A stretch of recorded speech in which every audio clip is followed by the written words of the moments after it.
Selamat datang di channel Review Drakor. Jangan lupa subscribe, like, dan komen.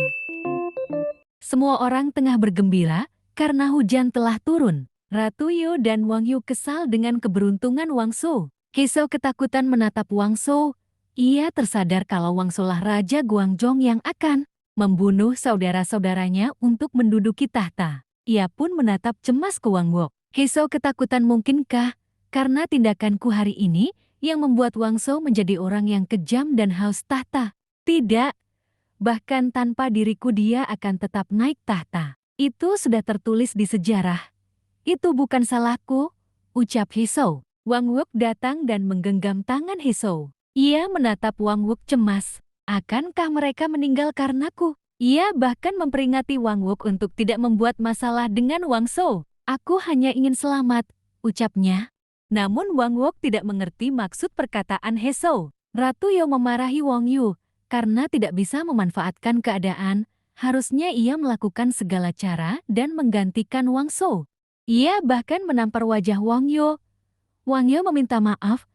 Ia terkejut melihat sisi kejam ibunya untuk pertama kalinya. Raja sangat senang dengan kejadian hari ini. Dia memanggil dan mengobrol dengan Su. Ia meminta Su untuk tidak lagi memakai topengnya dan berdiri tegak mendampingi putra mahkota. Wang Wok dan Heso sedang berteduh. Wok bertanya, apakah Heso yang menutupi bekas luka Wang Shou? Heso menjawab iya. Tetapi ia terus melamun dan pergi meninggalkan Wang Wok. Heso menemui Jimong dan bertanya siapa yang akan menjadi raja selanjutnya dan selanjutnya. Jimong pun menjawabnya. Ia bercerita kalau saat masih kecil, ia pernah tenggelam dan seakan-akan sudah meninggal, tetapi ia masih hidup di sini. Ia juga melihat masa depan sama seperti Heso. Heso pun bertanya, lalu apa yang harus dilakukan dengan hal yang diketahuinya? Diam saja, bertingkahlah seakan-akan kau tidak mengetahui apapun, jawab Jimong. Heso sedang berjalan, tiba-tiba Wang Shou menarik dan memeluknya. Heso berteriak takut, tetapi ia bilang kalau ia terkejut. Ia bingung bagaimana bisa orang seperti Wang Shou menjadi raja yang kejam. Tidak, aku pasti bisa mengubahnya, gumam Heso. Wang Shou dengan senang menceritakan pengalaman indahnya hari ini. Pangeran, mulai sekarang, apapun yang terjadi, jangan mudah melampiaskan emosimu dan menyakiti orang lain, karena tidak akan ada yang melukaimu lagi, ungkap Heso. Besoknya Tuan Park menemui raja dan bercerita kalau ia ingin menikahkan putrinya. Dengan pertimbangan, raja ingin Seonduk bisa menikah dengan salah satu pangeran. Jimong mencalonkan satu-satu dari pangeran, tetapi Tuan Park menolaknya dengan berbagai alasan. Terakhir Jimong mengatakan Pangeran Wangun. Tuan Park langsung menyetujuinya. Para pangeran sedang berkumpul minum teh. Raja datang dan memberikan kabar kalau Wang Hun akan menikah dengan Seonduk. Wang Hun langsung membungkuk dan mengatakan kalau ia tidak ingin menikah. Pangeran lain meminta Ian untuk tidak menolak dan berterima kasih kepada raja. Wang Hun pun terpaksa berterima kasih kepada keputusan raja. Bakah sedang bermain musik, di dekatnya terlihat Wuhi tengah menari pedang. Ia mencari sumber suara dan bertemu Baikah. Mereka pun berkenalan. Seonduk menemui Heso dan memintanya menemui Wang Hun.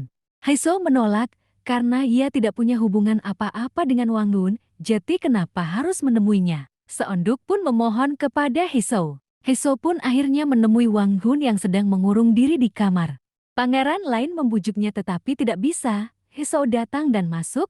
Ia melihat Wang Hun sedang mabuk karena tidak ingin menikah. Heso berkata ia tahu Wang Hun tidak ingin menikah karena menyukainya. Heso menolaknya dengan tegas, lalu ia keluar. Wang Hun pun keli dari kamar dan menikah dengan Seonduk. Dari jauh Heso melihat para pangeran dan pasangan pengantin baru.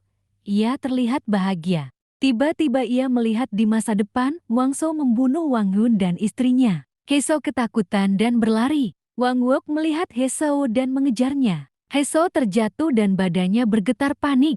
Wang Wok pun menanyakan apa yang terjadi. Heso menjawab kalau apapun yang terjadi, jangan menghalangi Wang Shou. Aku ingin pergi dari sini, tolong bawa aku pergi, pinta Heso. Wang Wok pun mengiyakan dan memeluk Heso. Untuk pertama kalinya, Wang Shou diajak makan malam bersama ibunya. Ibunya beberapa kali menaruh daging di mangkuknya. Wang Shou merasa senang sampai saat ibunya meminta Wang Shou untuk membunuh putra mahkota. Toh ini bukan pertama kalinya Wang Shou membunuh seseorang untuk ibunya. Wang Shou mengiyakan asal yang menjadi raja adalah, aku bukan Wang Yu. Toh aku juga anak ibu.